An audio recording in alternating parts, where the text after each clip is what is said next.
কাকা আসসালামু আলাইকুম। ওয়ালাইকুম আসসালাম। আমি কি আর বলাচ্ছেন? বৃষ্টি বেশ হয়েছে, পানি ছাড়াই দেওয়া লাগছে। পানি ছাড়াই দেন? ধান তলাই দেওয়া লাগছে।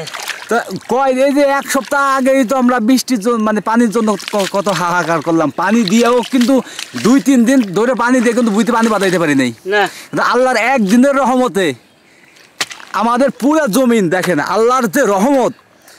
আল্লাহ, আমরা তার বান্দা, আমরা যতদূর আমাদের নিয়ে চিন্তা না করি, কিন্তু আল্লাহ তার বান্দাকে নিয়ে তার চাইতে বেশি মানে সেই করে যে কোন পথে রহমত দেওয়া যায়। এমন রহমত করছে আল্লাহ যে পুরো পাথারে আপনার পানি বেঁধে গেছে। দেখেন এই যে পুরো পানি আর পানি। কাকা এবার তো ধান বেশি, তো এই যে বৃষ্টি নামলো প্রত্যেকটা বুইতে দেখলাম যে পানি বেঁধে গেছে। তো আশা করা যায় যে আর 1 মাস বৃষ্টি না হইলেও তো কোনো সমস্যা নাই। না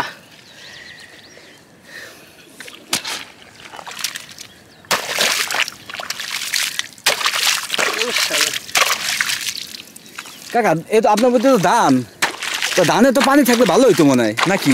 না বেশি না পানি, বেশি না মানে ধান তলায় গেলে তো আবার মানে সমস্যা। ধান কতটুকু বুনেছেন? ধান আমি বুনি এইটুকি না? এই যে হচ্ছে ছাড়াই দিল, এই পানিগুলো এই পথে চলে যাবে। ওই যে আমাদের যে কেলা গাছগুলো দেখতে পাচ্ছেন ওই সামনে, ওই যে কেলা গাছ, ওই কেলা গাছের ওই পাশে হচ্ছে আপনার খাল। এই পানিগুলো আপনার এইভাবে সরবাই ছাড়াই দিলে আস্তে আস্তে খালে নল আছে, নল দিয়ে একেবারে আপনার পানিতে মানে খালে নেমে যাবে।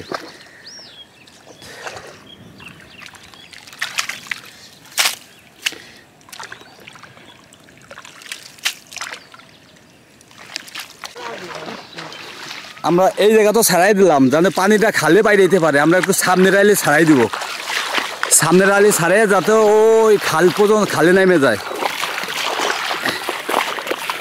আকাশে মেঘ, মনে হচ্ছে আরো নামবি।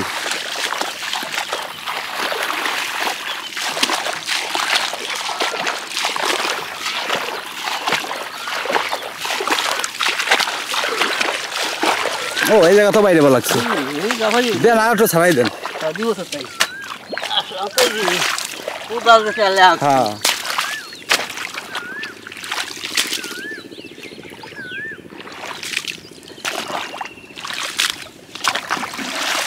কাকা খালে তো অনেক পানি নামবা লাগছে, মাছ ওঠে না? ওই যে আপনার ইসে বাটায় নাকি যে ওঠে না? আর একটু ভালো বৃষ্টি নামলে উঠতো না?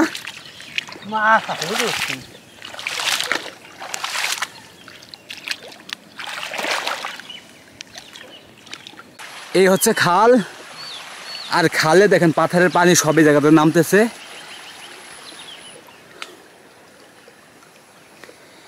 আপনার ভালোই বৃষ্টি নামছে, বৃষ্টি নামার কারণে যে পাথরের পানিগুলো জমছে জমিতে, সে জমির পানিগুলো এই জায়গায় নামতেছে। এই জায়গায় কিন্তু আপনার মাছও মানে আর একটু ভালো বৃষ্টি হইলে আপনার এখান থেকে কিন্তু প্রচুর পাবে মাছ, খাল থেকে উঠবে। হ্যাঁ খাল থেকে উঠবে। তো এই ধরনের নল আমাদের পাথরে 5-7টা আছে, 5-7টা নল দিয়েই পানি নামতেছে।